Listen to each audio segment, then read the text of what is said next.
আসসালামু আলাইকুম। আগের দিন আমরা দেখেছিলাম যে সাইন ওয়েভ কি কজ ওয়েভ কি।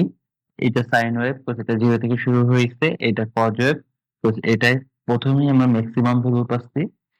এখন আমরা দেখবো সাইন ওয়েভের ভেরিয়েন্ট, কজ ওয়েভের variant, positive sine wave, negative sine wave, positive cos wave, negative cos wave. যদি পজিটিভ সাইন ওয়েভ হয় তাহলে আমাদের এই যে ম্যাক্সিমাম ভ্যালু যেটা ভিএম, এটা পজিটিভ দিকে যাবে প্রথমেই। তা আমরা দেখতে পাচ্ছি যে সাইন ওয়েভটা 0 থেকে শুরু হয়ে উপরের দিকে পজিটিভ দিকে গেছে। তা আমাদের এখানে ভিএমটা প্লাস। এখন আমরা যদি ইকুয়েশন লিখি এই সিগন্যালটার, তাহলে আমরা লিখতে পারি V equal to VM sine omega t. এই ভিএমটা প্রথমে আসবে, যেটা হচ্ছে ম্যাক্সিমাম ভ্যালু, এইটা অ্যামপ্লিটিউড। এই মানটা সবসময় সিগন্যালের ইকুয়েশনের সময় প্রথমে বসে। এখন আমরা যদি সিমিলারলি যদি কজ ওয়েভের ক্ষেত্রে দেখি, আমরা যেখানে হাইয়েস্ট ভ্যালু পাচ্ছি হচ্ছে আইএম, তাহলে আমরা এটা, যেহেতু এটা কজ ওয়েভ, তাহলে এই সিগন্যালটাকে যদি আমরা ইকুয়েশনে লিখি, তাহলে I equal to IM cos omega t. এখানে ফার্স্টে আমরা আইএম লিখছি, কজ ওমেগা টি প্রথমে হবে অ্যামপ্লিটিউডের মান, যেটা ম্যাক্সিমাম ভ্যালু আর কি। এখন এই সাইনটা বা এই কজ ওয়েভটা যদি নেগেটিভ দিকে যায়, তখন আমাদের ইকুয়েশনটা কিরকম আসবে আর চিত্রটা কেমন আসবে। যদি আমাদের এখানে যদি উপরের দিকে না যায়, যদি নিচ দিক থেকে যায়, তখন আমাদের V equal to minus VM sine omega t, এটাকে বলা হয় নেগেটিভ সাইন ওয়েভ। আবার যদি নেগেটিভ কজ ওয়েভ হয়, তাহলে এটা নিচ দিক থেকে আসবে প্রথমেই। তখন এখানে নিচের দিকে ম্যাক্সিমাম ভ্যালু হচ্ছে মাইনাস আইএম, এখানে আমরা লিখতে পারি মাইনাস আইএম কস ওমেগা টি। আর এখানে নিচের দিকে আছে মাইনাস ভিএম, তাই এখানে লিখতে পারি V equal to minus VM sine omega t. এখন আমরা দেখবো হচ্ছে শিফট। এখন একটা সাইন ওয়েভ যেটা 0 ডিগ্রি থেকে শুরু না হয়ে যদি 30 ডিগ্রি আগে থেকে শুরু হয়, তখন এই সিগন্যালটা কিভাবে লিখবো, বা এটা যদি 0 ডিগ্রি থেকে শুরু না হয়ে যদি 60 ডিগ্রি পরে থেকে শুরু হয়, তখন আমরা সিগন্যালটা কিভাবে লিখবো আর কি।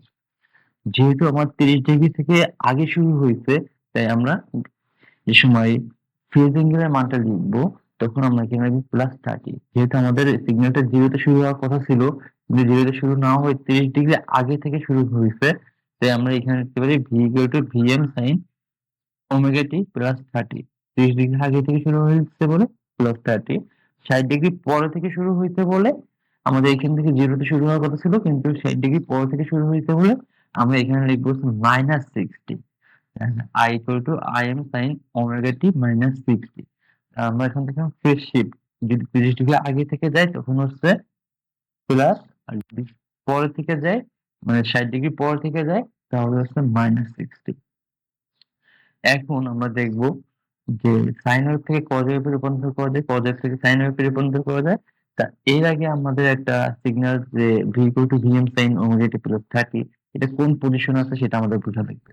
এখন আমরা ফার্স্টে এটা দেখার আগে একটু এটা দেখে আসি। আমরা 4টা ঘর আছে, sine plus, sine minus, cos minus, cos plus. এখন এই সাইন প্লাস হচ্ছে এক্স অক্ষে সাইনের, আর ওয়াই অক্ষে হচ্ছে কজের। ডান দিকে সাইন প্লাস, বাম দিকে সাইন মাইনাস, উপরের দিকে কস প্লাস, নিচের দিকে কস মাইনাস। এখন আমরা লিখতেছি সাইন ওমেগা টি +30। এখন আমাদের এটা সিগন্যালটা কোন সিগন্যাল, আমাদের অবশ্যই এটা সাইনের সিগন্যাল। তাই যেহেতু এটা প্লাস সাইনের সিগন্যাল, সেহেতু আমরা এখানে ফার্স্টের ভিউটা আছে প্লাস সাইনে। এখন দেখতেছি যে এটা +30, মানে 30 ডিগ্রি আগে থেকে শুরু হয়েছে। যদি প্লাস থাকে তাহলে এটা উপরের দিকে যাবে, চিহ্নটা উপরের দিকে যাচ্ছে। এটার কারণ কি, আমরা যদি ক্লকওয়াইজ হিসাব করি তাহলে হচ্ছে মাইনাস চিহ্ন, আর যদি এন্টি ক্লকওয়াইজ হিসাব করি তাহলে হচ্ছে প্লাস। আমাদের এইখানে 30 ডিগ্রি আগে থেকে শুরু হয়েছে, যেহেতু আমরা প্লাস থার্টি মানে হচ্ছে আমাদের এন্টি ক্লকওয়াইজ ঘুরবে। এন্টি ক্লকওয়াইজ ঘুরলে হচ্ছে উপরের দিকে যাবে আর কি। তাই আর কি আমরা এই চিহ্নটা উপরের দিকে দিছি +30। আমাদের এখন এই V equal to VM sine omega t +30 এই পজিশনটাই আছে আর কি। সিমিলারলি যদি আমি এটা দেখি I equal to I M sine omega t -60, যেহেতু মাইনাস, যেহেতু ক্লকওয়াইজ ঘুরবে, ক্লকওয়াইজ মানে হচ্ছে এরকম ভাবে নিচের দিকে যাবে, তাহলে আমার নিচের দিকে -60। তাই আমার এই পজিশনে কিন্তু আই এর মানটা আছে আর কি, equal to I M sine omega t -60। এখন আমরা এই পজিশন থেকে cos প্লাস এ কিভাবে যাবো বা এই পজিশন থেকে এই সিগন্যালটাকে কিভাবে cos এ লিখবো বা cos মাইনাস এ লিখবো বা sin মাইনাস এ লিখবো কিভাবে সেটা আমরা নেক্সট ক্লাসে দেখব। ধন্যবাদ। আসসালামু আলাইকুম। আল্লাহ হাফেজ।